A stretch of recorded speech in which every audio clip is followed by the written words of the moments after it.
Boa noite, bom dia, boa tarde, tudo bem com vocês? Espero que esteja, se não tiver vai ficar, para a glória de Deus. Vimos até agora que a Igreja Romana na Europa, entre o final da Idade Média e no início da Idade Moderna, tornou-se uma instituição marcada pela decadência teológica, moral e espiritual. Toda espécie de distorção era praticada pelos sacerdotes que representavam, e tudo isso era feito em nome da fé em Deus e em nome da Igreja. Lutero e os demais reformados jamais pretenderam criar uma igreja ou denominação. O alvo dele era corrigir os erros e rumos daquela a qual pertenciam. Foi a oposição ferrenha do Papa e do clero que levou inevitavelmente ao cisma. A visão romana cegou a liderança da época, impedindo qualquer possibilidade de diálogo ou entendimento. Porém, os reformadores mobilizaram o povo em torno da pregação bíblica e do testemunho pessoal para trazer a igreja de volta ao padrão fundamentalmente bíblico. Ao contrário do clero romano, que confundia a igreja com seus sacerdotes, os reformadores viam-na como um organismo vivo, cuja existência caracteriza-se pelo sacerdócio universal dos crentes e pela pregação popular, e que Hércia a denota originalmente um grupo de cidadãos chamado e reunido em uma assembleia em torno de um propósito específico. O termo de eclésia, com conotação secular, aparece em Atos, capítulo 19, versículo 32 a 41. Em alusão no grupo da cidade revoltada contra a pregação de Paulo.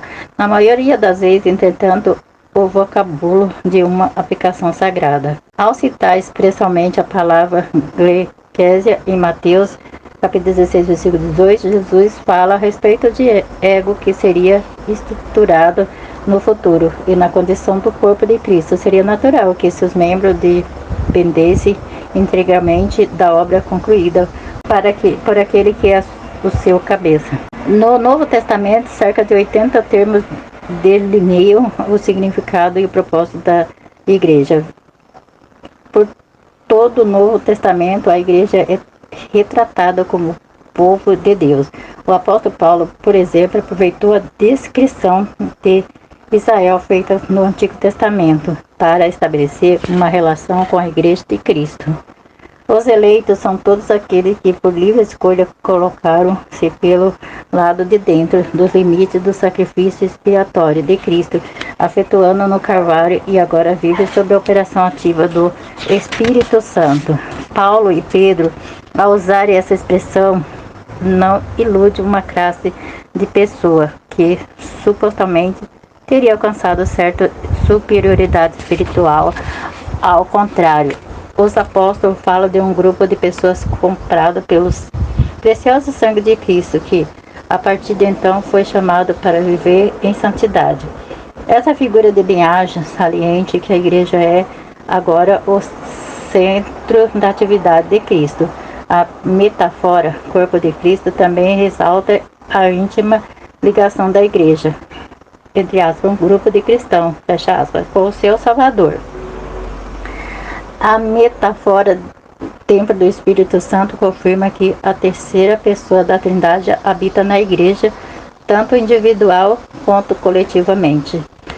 A parte central das últimas instruções de Jesus aos seus discípulos, antes de ascender ao céu, é esta: Cristo não abandonou aqueles que evangelista em sua própria capacidade ou técnica. Ele os comissionou a ir sobre a sua autoridade, no poder do Espírito Santo.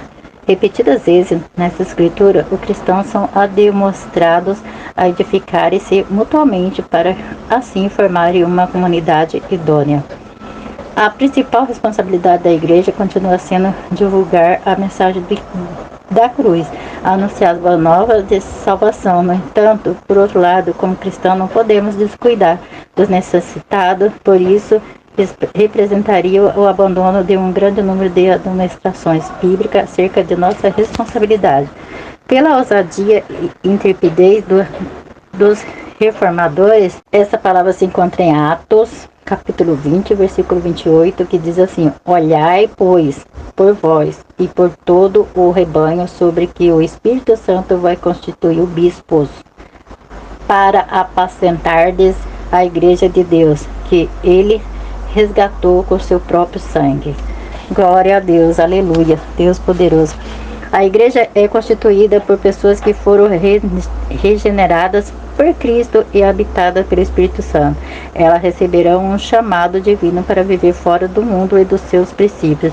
Da mesma forma, foram vocacionadas a serviço do reino. Glória a Deus, aleluia. Deus poderoso, grande Deus. Oremos.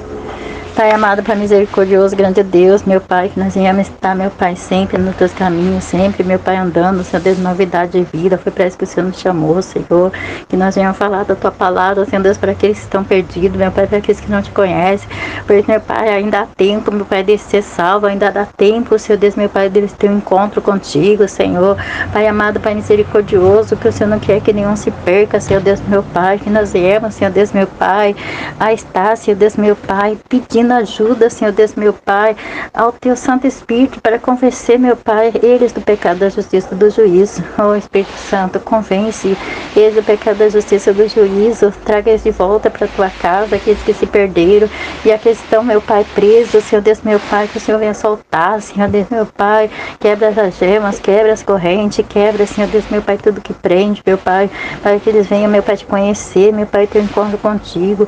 Pai, eu que eu te peço e te agradeço em nome do Senhor Jesus. Fique todos na paz do Senhor Jesus.